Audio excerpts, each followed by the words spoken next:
If you are heading to Istanbul anytime soon and you want to explore a little bit beyond the big landmarks, this video is for you. My husband and I recently spent 72 hours eating our way around this beautiful city in Turkey, hopping between the local neighbourhoods and soaking up the charm of both the European and Asian sides. From one of the best food tours I've ever done to a golden hour cruise along the Bosphorus, we packed in plenty of tasty moments, all set against the backdrop of the city's stunning architecture. This video is a little bit of history, a lot of food, and an attempt to slow down in one of Europe's most populated cities. Whether it's your first time in Istanbul or you're after a couple of fresh ideas, I really hope this video helps inspire your trip.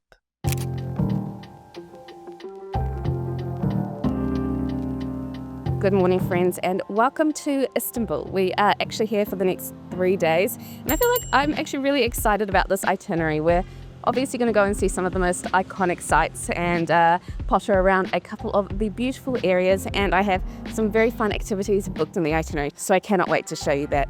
When I was planning this trip, obviously the thing I was most excited for was the food. Istanbul is known as like one of the best food cities in the world, so that was at the top of my list. But when I was researching, to be honest, I got a little bit overwhelmed because there are just so many good things to try and good places to eat here. So in the end, I just decided, you know what, on our very first day, we are going to do a food tour, and that is exactly where we're going right now, so I'll bring you along. Our food tour kicked off at the Spice Bazaar to meet our guide for the day, Bari. At 10 a.m, the first stop had to be a classic Turkish breakfast. We picked up freshly baked bread, cheeses, and a few spreads from the stalls tucked around the bazaar, and then sat down for the full meal, including a breakfast favourite here, menemen eggs. From there, we continued on exploring the area around the bazaar, leading us straight to the steaming bowl of humble lamb soup that looked so simple, but it had such rich, deep flavour. And then my first of many kunefe for this trip, a crispy cheese-filled dessert just doused in syrup. So next we boarded the 20-minute ferry across the Bosphorus to Kadıköy on the Asian side. Even with grey skies, the ferry is just such a brilliant way to take in this city. The rest of the afternoon was basically just one long food crawl, starting with Turkish Delight, or lokum as it's called here, picked up from this historic sweet shop. Followed by Turkish coffee brewed slowly over coals, a giant plate of Iskender kebab from a family-run spot, hot lokma donut straight from the fryer, and stuffed mussels 3 ways. And somehow we still found room for dessert, baklava stuffed with ice cream, just the best finale. To finish the day, we visited Basilica Cistern. You can't pre-book tickets for the evening session, so I would recommend arriving a little bit early so you can queue up. This is a 6th century underground water reservoir that was originally built to supply water to the city, and today it is one of the most atmospheric places you can visit in Istanbul. They often have live music here at night, and wandering through the ancient arches with a full live band playing in the background, it kind of felt like stepping into another world.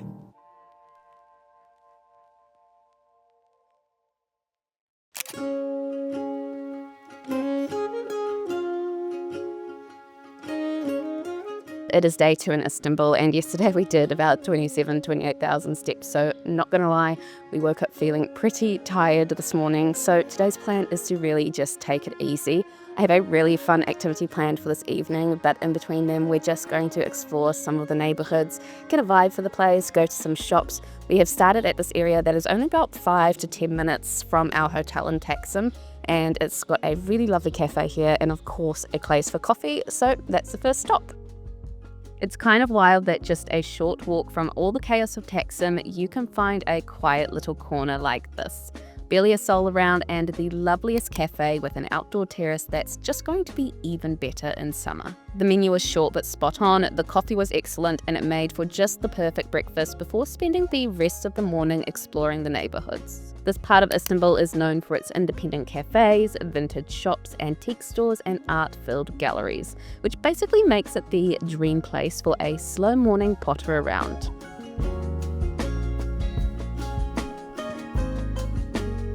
Keeping with the neighbourhood vibes, our next stop of the day was across the bridge in Balat, one of Istanbul's oldest and most beautiful districts. Once home to Jewish, Greek and Armenian communities, Balat now draws travellers for its cobbled streets, colourful wooden houses and creative laid-back energy, though you can still see traces of its multicultural past in the old synagogues and churches dotted around. I loved exploring here mid-morning, popping into the little ceramic shops, picking up a souvenir and just sitting in this coffee shop watching the world and a couple of cute cats go by.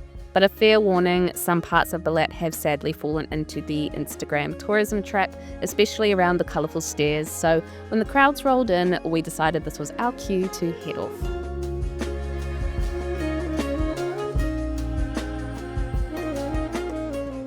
Alright, we've just wrapped up a quick power rest at the hotel and now we are off on this afternoon's excursions. This evening we are going on a sunset boat tour along the Bosphorus, which I am very excited for. It's actually started to clear up and there's blue skies now, so I'm hoping for a good sunset. But first we have a little bit more of an important mission, and that is to find some lunch.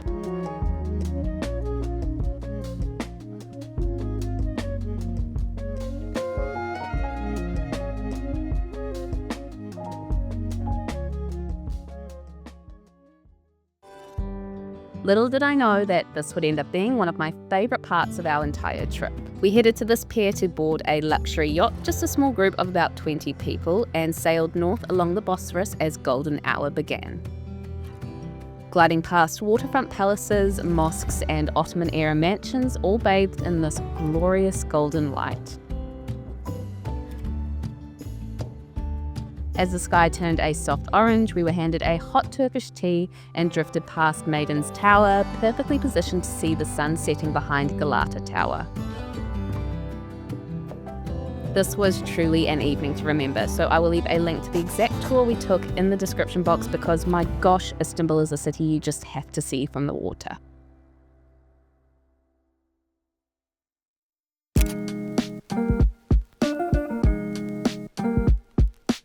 It is our last day in Istanbul and the sun has very kindly decided to show up. We have made our way back over to the Asian side for the day to just explore a little bit more. We caught the same ferry over to Kadıköy, which is where we actually went on our first afternoon with the food tour. But then we grabbed another 5-minute Uber and that's brought us to Moda, which is like the residential district right next door to it. Really beautiful. We are starting the morning at this like park walkway along the coast, which is, you know, it's a pretty stunning day for it. But first up on the list to go and grab is some breakfast, and I have a pretty lovely place in mind, so let's go check it out.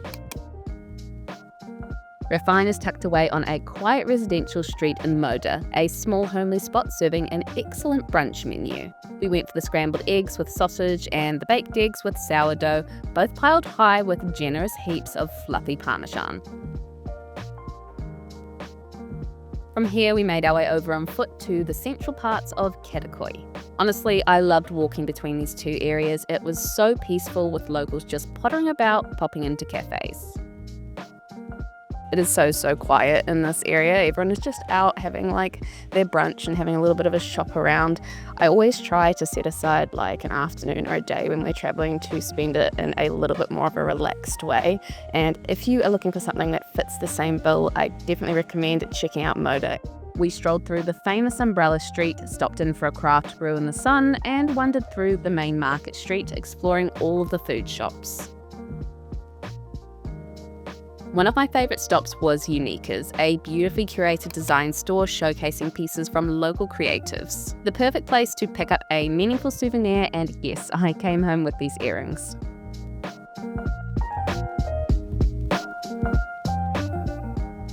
Back on the European side and we wandered through Kadıköy, a charming neighbourhood that's brilliant for shopping. Definitely make your way up to this particular street. It's a bit easy to miss, nestled between two of the busier roads, but such a lovely surprise, full of artisan shops, vintage boutiques and independent makers. And to see Istanbul out in style, we headed out for our one fancy dinner of the trip at this gorgeous, cozy restaurant. Tucked away inside a converted cistern, this place is absolutely stunning. You really do have to see it for yourself, and I think it would make the perfect date night restaurant. The menu is full of modern meze with Turkish and Middle Eastern influences, and the dishes were genuinely really joyful. From the rich Persian rice to the delicate tuna on crispy kadayıf, every bite was better than the last. And that, my friends, is a wrap on the Istanbul vlog. Thank you so much for watching. I really hope this helped if you are planning your own trip. My next vlog is from one of Turkey's most underrated foodie destinations, so make sure you stick around for that, and I will see you in the next video.